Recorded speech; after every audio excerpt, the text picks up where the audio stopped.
Ini sudah Kangjeng Rasul jelaskan bahwa Sya'ban ini mulainya manusia ini lalai, mulainya manusia ini lupa. Makanya Allah simpan di antara Rajab dan Ramadan, dan itu menunjukkan bahwa Sya'ban adalah bulan yang sangat mulia karena diaping atau digandeng oleh dua bulan yang mulia, yaitu Rajab dan Ramadan. Lalu siapa sih orang baik? Pertama, orang baik adalah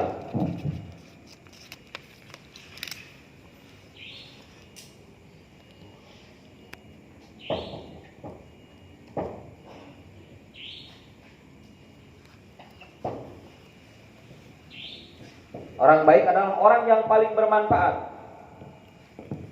Dia punya harta, maka manfaatkanlah hartanya untuk kebutuhan lingkungan, agama, dan masyarakat.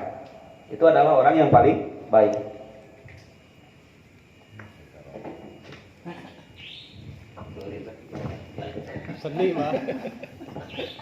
Orang yang paling baik.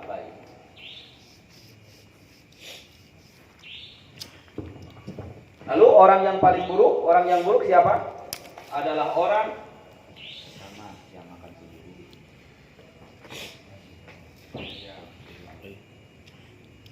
Panjang umurnya, buruk akhlak amalnya.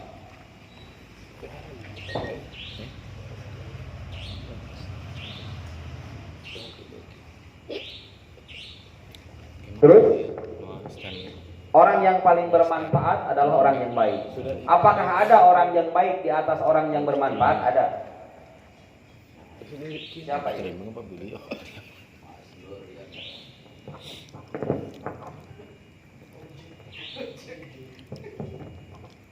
Punya tenaga, manfaatkan tenaganya. Punya waktu, manfaatkan waktunya. Punya umur, manfaatkan umurnya. Kadul kene berarti umur nanti manfaat, kadul kene berarti tenaga nanti manfaat, kadul koret kene berarti harta nanti manfaat. Modal kalian.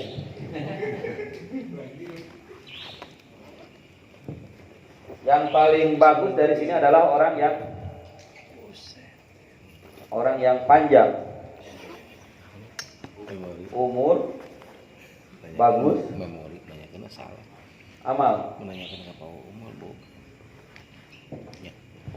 Pak Uung mungkin orang baik, Pak Ahmad mungkin orang baik, tapi kebaikan Pak Uung dan Pak Ahmad belum tentu bisa melebihi Pak Abah Bandang. Kenapa? Karena Bandang umurnya sudah panjang. Itu pun kalau Bandang amalnya baik. Jadi ada lagi orang yang panjang umur dan baik amal, itu adalah orang yang lebih baik daripada orang yang bermanfaat.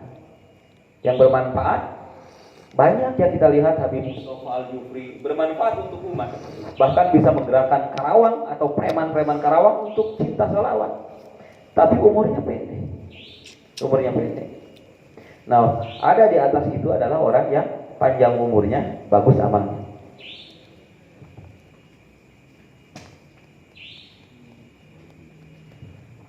Yang paling jelek mah yang panjang umurnya, geus kokolot pegok, buka beli cingguis, tapi goreng kene amal ngelayat.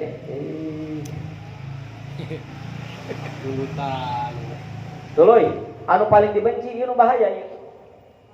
Ieu mah goreng mungkin menang syafaat. Panjang umur kayaknya goreng amalna tapi osok ngaji banyak sambil bisa kali. Sambil dua kali sok aya buah menang syafaat. Ieu nu paling dibenci ya. Geus dibenci ku Allah, bahaya. Anu paling dibenci ku Allah hiji.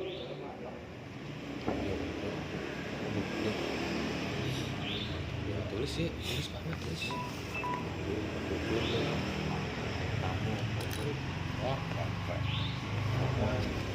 Adalah pertama orang yang makan sendiri, tidak melihat tetangga, tidak melihat lingkungan, apakah tetangganya sudah mendapat makan atau belum.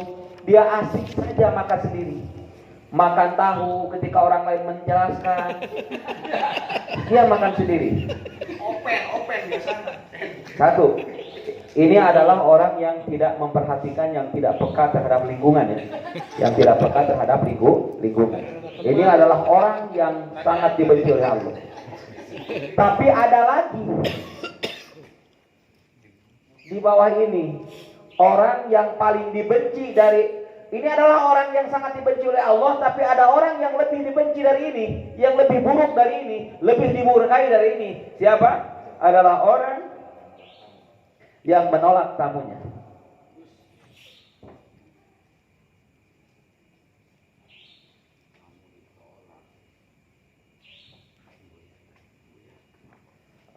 Pak, besok saya main ke rumah ya. Aduh, besok saya nggak ada, Aduh, besok saya. Oh, jadi banyak alasan. Orang yang menolak tamu. Ini adalah orang yang lebih dibenci daripada orang yang tidak memperhatikan lingkungan. Kemudian apakah ada lagi orang yang dibenci setelah orang ini? Ada. Siapa? Adalah orang yang tiga.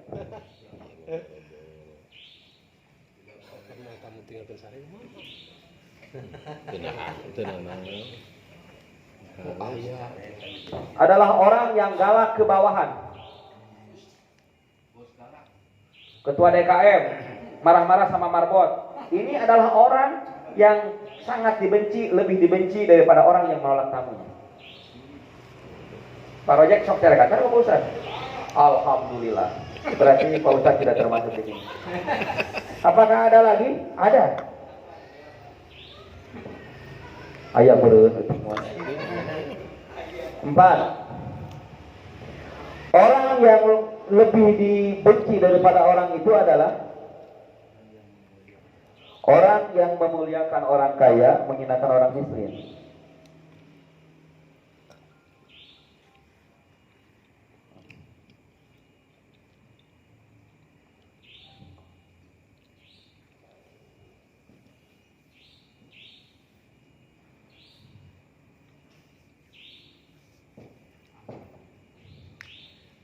Penjilat. Orang yang memuliakan orang kaya tapi menghinakan orang miskin. Pak, pas datang tetangganya yang miskin, udah jelek, miskin, hidup lagi. Tapi ketika ada tetangganya orang kaya, Pak, sehat, ya Allah. Ya kan ini adalah sosok penjilat. 5. Yang apakah ada yang lebih dibenci oleh Allah daripada orang ini? Ada. Siapa?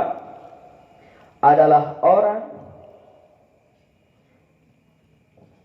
yang hidup dengan harta haram,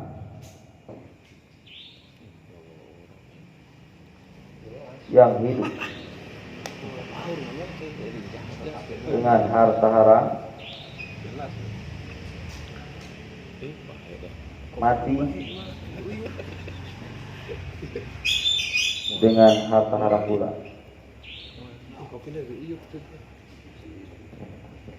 Dia hidupnya dengan harta haram, dengan perkara yang haram. Ustaz, saya bukan pencuri, Ustaz. Saya tidak korupsi, Ustaz. Tapi saya tidak pernah zakat. Maka harta yang kau makan dengan keluargamu adalah harta haram. Sampai mati saya nggak zakat, Ustaz, maka kau mati dalam keadaan harta haram. Dan ini banyak contoh. Sudah merasa baik, merasa orang benar, merasa ahli berjamaah, tapi dia anti mengeluarkan zakat. Sampai mati, maka dia adalah orang yang hidup dengan harta haram dan mati dengan harta haram. Dan orang ini adalah orang yang lebih dibenci daripada seorang penjilat. Yang mana penjilat lebih dibenci daripada orang yang galak kepada bawahan. Orang yang galak kepada bawahan lebih dibenci daripada penolak tamu. Penolak tamu lebih dibenci daripada orang yang tidak memperhatikan lingkungan, yang makan sendiri. Lalu apakah ada yang lebih Allah benci daripada orang yang hidup dan matinya dengan harta haram? Ada. Siapa dia? Sambil berkaca, apakah kita termasuk salah satu dari grup yang C ini? Atau di sini? Atau di sini? Ini ya, bagaimana orang? Ayah kabeh Ustaz deh. Ayah kabeh mau ulah. Nah, lebih dibenci daripada orang ini adalah orang panjang umur, buruk akhlak amal. Orang yang panjang umurnya, buruk amalnya, tidak bertobat, tidak mau bertobat, tapi mengharap magfirah. Tapi mengharap magfirah Allah. Ini yang sangat banyak di lingkungan kita. Orang yang dari kecilnya suka melakukan maksiat, dikasih umur panjang sama Allah, ketika ditegur, mudah-mudahan Allah memberikan hidayah kepada saya. Da Allah Maha Bager, Maha Rahman, Maha Rahim, mudah-mudahan diberi hidayah. Ngarepkeun kana magfirah, ngarepkeun kana hidayah, tapi teu aya tindakan untuk bertobat. Nu kitu loba di urang.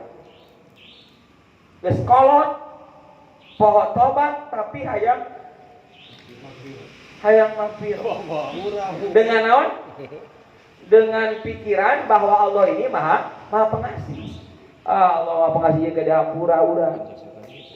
Ini adalah orang yang lebih Allah benci daripada orang yang hidup dengan harta haram. Apakah ada yang lebih buruk dari ini? Ayo, tenang bah, berangkora ini namanya. Orang lain.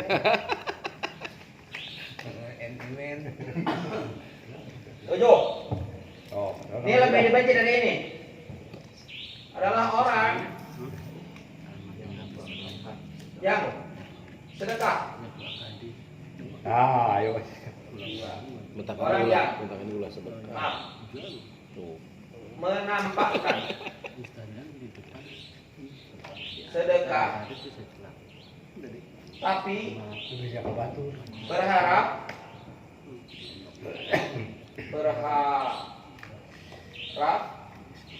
orang yang disedekahinya menolak. Orang Sunda tuang, mangga tuang, tapi hatena mah lamun ngiluan dahar ngambek. Aing menawar doang. Ini adalah orang yang paling dibenci daripada aki-aki begok. Jabar eta panglobana yeuh, budak orang. Nongkrong di tukang bakso, tukang mie ayam, ada temannya lewat, sini mih. Padahal hatinya berharap bahwa orang itu tidak mau menerima ajakan atau pemberian. Mudah-mudahan tong deui. Nomi, mudah-mudahan tong deui. Enaknya? Mudah-mudahan tong deui. Begitu deket 4.000 nya. Hayang atuh meuli. Tadi saya nawaran. Aing mah nawaran orang Sunda sia teh, nawar gatra. Ternyata ini adalah orang yang sangat Allah benci daripada orang yang aki-aki tidak mau bertobat tapi mengharapkan magfirah. Gawe teu hayang menang ganjaran. Geus kolot. Bapak eta pan kasa boleun bos. Enggak kerja tapi minta imbalan. Dan ini lebih Allah benci daripada orang yang hidup matinya dengan harta haram. Tarajakan. Geus dumuk tukang paling malah. Maling naon, maling terapo dipakai usaha ngelarnet, menafkahi anak istri sampai mati nggak dikembalikan teraponya ke masjid, maka dia adalah kelompok yang ini hidup dan matinya dengan harta haram. Bejakeun. Tobat. Udah belum ya? Belum dikasih ya? Belum balikin.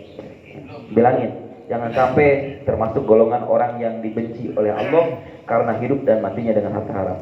Apakah ada lagi ya Rasul yang lebih buruk daripada orang yang menampakkan sedekahnya, memperlihatkan sedekahnya, tapi berharap orang yang akan diberi sedekah itu menolak sedekahnya? Pak, kopi, itu sering bisa. Hati-hati, kalau nggak ada keinginan untuk memberi, jangan. Karena itu adalah orang atau perbuatan yang sangat dibenci oleh Allah. Kita contoh Nabi Ibrahim. Nabi Ibrahim sebelum makan ini keliling. Assalamualaikum tetangga, kalian berpuasa tidak? Kalau kalian tidak berpuasa, aku akan makan. Assalamualaikum tetangga, kosong. Akhirnya yang ada diajak, karena banyaknya nggak ada, takutnya nggak dengar, akhirnya beliau naik ke menara. Wahai tetangga, jamaah at-taqwa blok sekian, saya mau makan, yang belum makan silahkan bergabung ke rumah saya. Ada ulama sampai membuka pintunya, lepaskan pintu karena tamuku kesusahan ketika masuk, agar tidak termasuk ini. Dan sekarang ketika kita akan bertamu, apalagi ke rumah orang kaya, yang pertama kita hadapi adalah gerbang. Rumahnya jauh. Ini kemungkinan sampai ke sana itu susah. Ada satpam masuk, sudah bikin janji belum Pak? Oh belum. Maaf ya Pak, harus bikin janji dulu. Jangan sampai termasuk golongan yang kedua yang Allah benci pada level kedua. Lalu apakah ada lagi Allah, ya Rasul, yang dibenci oleh Allah daripada golongan orang ini? Ada. Yang terakhir, 8. Yang sangat-sangat Allah benci nih adalah pemuda yang leha-leha. Aman bandang. Ketika sudah tua, malas beribadah. Moto anak-anak sekarang kan seperti itu, sambil dimainin. Hidup mah yang penting tua muda bahagia, gimana? Tua poya-poya, muda poya-poya. Muda poya-poya, tua kaya raya, mati masuk surga. Rek ka surga di mana? Ibadah tara. Tanu kitu mun aya nu moto kos kitu asup kana golongan paling dangkal yang Allah benci, paling dalam yang Allah benci, yaitu adalah pemuda yang leha-leha ketika sudah tua dia malah melakukan ibadah. Inilah posisi seluruh manusia. Tidak akan ada yang lepas dari posisi ini. Silahkan berkaca. Contohnya nih Gigi. Ayah ada? Ayah aja. Ayah. Orang yang makan sendiri. Bahkan kita suka pamer. Padahal kita nggak tahu. Kita lihat siapa? Uskup Malik bin Dinar melaksanakan ibadah haji. Selesai ibadah haji, kata Malik bin Dinar mendengar percakapan daripada malaikat di Raudhah bahwa haji saat itu yang diterima adalah hajinya tukang sepatu uskup. Namanya uskup tukang sepatu. Bukan uskup pendeta ya, tukang sepatu. Kemudian karena penasaran, Malik bin Dinar, saya ini ulama, saya mengerti ilmu haji. Kok kenapa yang diterima hajinya ini adalah haji tukang sepatu, atau tukang ngadu, atau tukang COD? Teka harti pan aing ustad, kuno lain haji aing diterima. Itu cek Malik bin Dinar. Akhirnya didatangan dah uskup. Ana mau tanya, apa yang ente lakukan ketika ibadah haji sehingga haji mulai yang diterima? Ini tukang sepatu bingung. Maksudnya Ustaz, maksudnya ente ibadah haji, ibadahnya kayak gimana? Anak enggak haji. Nah lo, memang anak punya niatan untuk berhaji, tapi haji anak cuman sampai lawang, cuman sampai gerbang pintu. Kenapa? Karena ketika aku kumpulkan uang untuk berhaji, ketika itu istriku sedang hamil.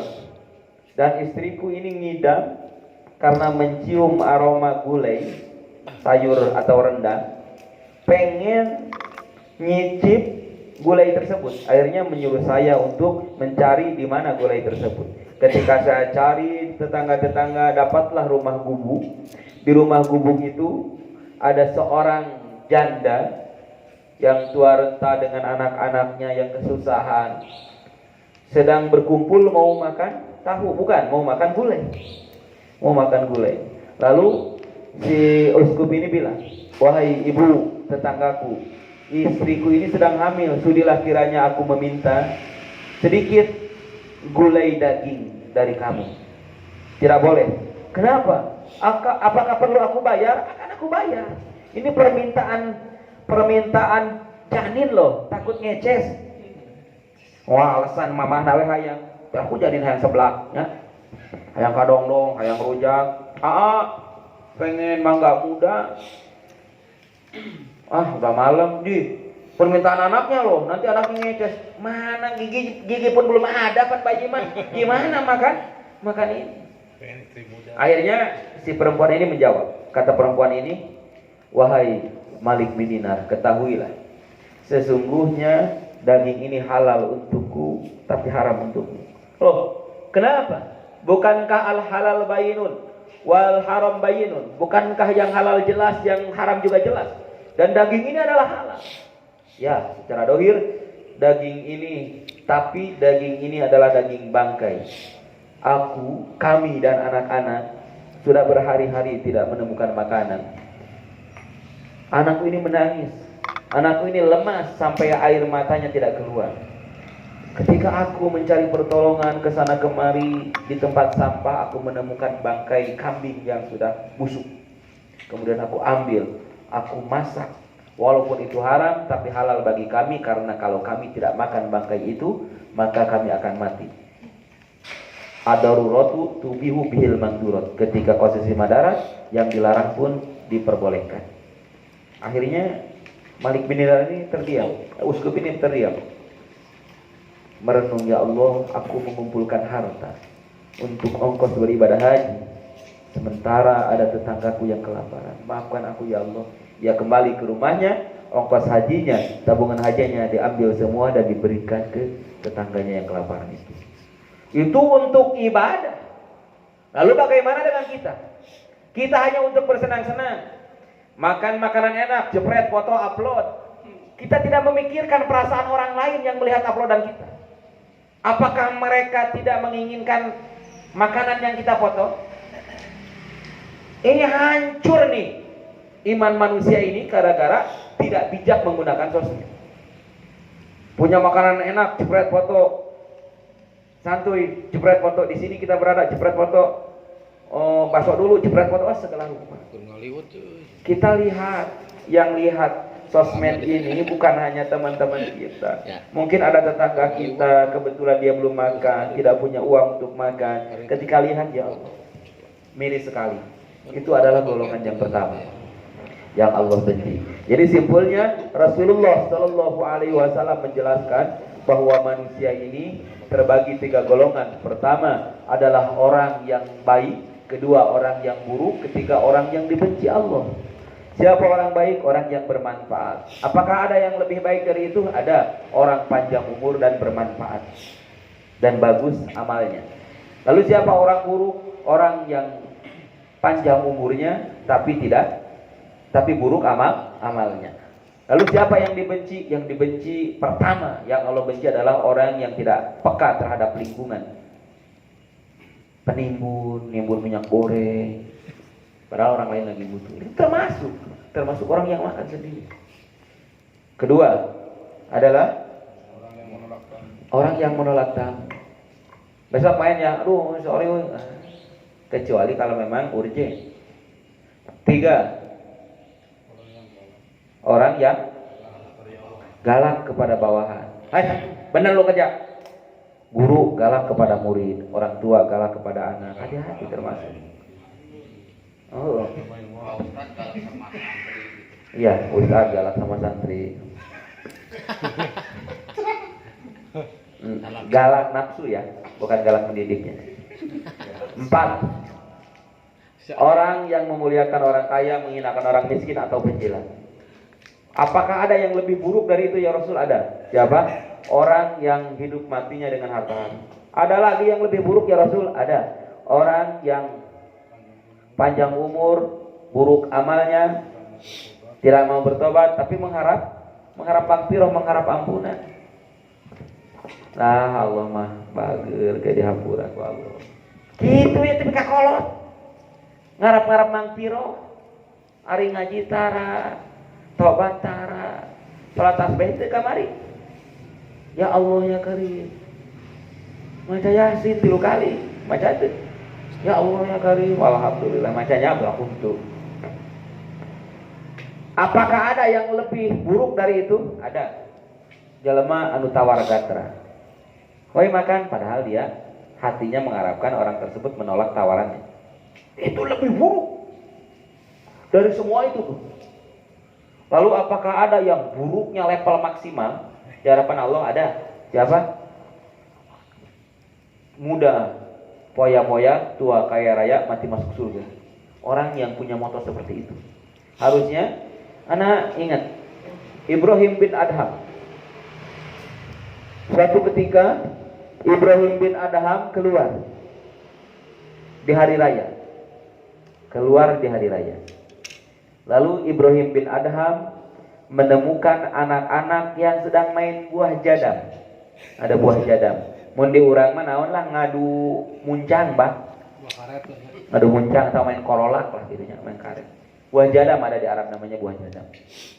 Ketika anak-anak sedang berbahagia, gembira main buah jadam, ada satu anak sedang menangis. Lalu Ibrahim bin Adham ini menghampiri, "Wahai nak, kenapa kau menangis? Kenapa kau tidak ikut senang-senang main sama teman?" "Wahai ulama," kata anak ini, "apakah aku punya cukup waktu untuk bermain-main? Apakah aku punya cukup waktu untuk berleha-leha sementara kematian terus mengintaiku?" Kata anak ini. Tercengang nih ulama Ibrahim bin Adham. Waduh, hebat. Aing geus kolot ge ngudur keneh. Aing geus kolot ge heureuy keneh. Ieu budak leutik keneh geus kos kieu. Hebat ieu budak. Ya. Kan mau leutik keneh ujang mah hiji umur panjang, kadua budak leutik mah moal dikanarakakeun. Wahai ulama, ketahuilah. Tadi pagi aku melihat ibuku sedang masak. Ibuku masak dan dia menghidupkan api. Kamu tahu bagaimana dia menghidupkan api? Dia menyalakan kayu bakar yang kecil-kecil dulu. Setelah api menyala, barulah kayu bakar yang besar dimasukkan dan menyalalah api. Aku berpikir kalau kayu bakar yang besar dinyalakan mungkin tidak akan nyala. Dan aku juga berpikir jangan-jangan kelak neraka itu dihidupkan oleh orang-orang yang kecil, oleh anak-anak kecil. Menangis Ibrahim bin Adham. Taluk ku budak eta. Ya Allah. Orang mah jongjon dosa tepati loba lah saeutik. Jangan-jangan neraka itu dihidupkan, api neraka itu dihidupkan, disulut oleh kayu bakar orang yang sedikit dosanya untuk membakar orang yang banyak dosanya. Hati-hati. Kamu ini masih kecil, kenapa berpikiran seperti itu? Karena maut tidak ada jaminan, tidak ada yang tahu. Bisa saja orang tua mati duluan, anak-anak mati belakangan. Atau sebaliknya, anak-anak mati belakangan, orang tua mati duluan. Bisa saja itu terjadi.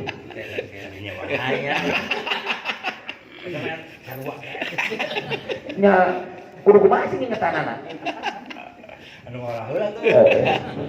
Tak gitunya nu ngorah mah kitu ngahirupan neraka doang, neraka kehidupan dibawa dikasugakeun tinggal anu karolot mah. Sampai di sini paham tapi ya? Ini jangan hanya sepintas saja. Ingat, jaganya amal. Mulai apa? Mulai Sya'ban. Susah nih orang nih sudah mulai lalai. Sudah mulai leha-leha di Sya'ban itu disabdakan oleh Rasul. Rahasia jarang yang tahu ini. Jarang yang tahu. Sya'ban ini kenapa disimpan antara Rajab dan Ramadan? Karena Sya'ban manusia akan lupa sama Allah, akan lupa sama taat, akan lupa sama ibadah. Mau ngerasakan? Karasakeun. Makanya kalau Sya'bannya dia tergoda, Ramadan tidak akan ada artinya. Yang ada di pikirannya THR, baju baru, mudik, makanan enak, baju anak-anak dan lain sebagainya. Dia tidak mementingkan amal ibadah. Kenapa? Karena dia leha-leha di Rajab, leha-leha di Sya'ban. Ini Sya'ban ini kuncinya dibeli di Rajab. Ramadan ini dibeli di Sya'ban ini. Hati-hati. Paksakan. Rasul Shallallahu Alaihi Wasallam berpuasa Rajab ini full dari tanggal 1 sampai tanggal terakhir. Silahkan tanya sama hati masing-masing sudah berapa hari berpuasa. Ini Rasul, orang yang dijamin tidak ada dosa. Lalu bagaimana dengan kita yang hidup bergelimang dosa, yang masih makan makanan haram, haram dohir, haram batin? haram dohir, bayawak dihampleuk kene. Sat, sate bayawak munah sat. Ubar sat. Nyampe we beuki mangan haram kita. Munah sat, empe kumaha atawa nu haram batinna. Enggak makan biawak, enggak makan babi, tapi dia makan dari harta yang tidak dikeluarkan zakat. Bertahun-tahun, berbulan-bulan dia gajian tidak mengeluarkan zakat. Sampai mati, ya Allah ya Karim. Mudah-mudahan Allah Subhanahu wa taala menolong menjaga kita dengan wasilah ketaatan kita kepada Allah Subhanahu wa taala, wasilah pengajian dan rahman dan rahimnya Allah, sehingga menggolongkan kita kepada sebaik-baik manusia, yaitu orang yang bertakwa, dan ditingkatkan lagi dari sebaik-baik orang yang bertakwa adalah orang yang panjang umur dan beribadah. Allahumma rzuqna tulal umri fil ibadah, amin ya rabbal alamin. Wallahul muwaffiq ila aqwamit thoriq. Assalamualaikum warahmatullahi wabarakatuh.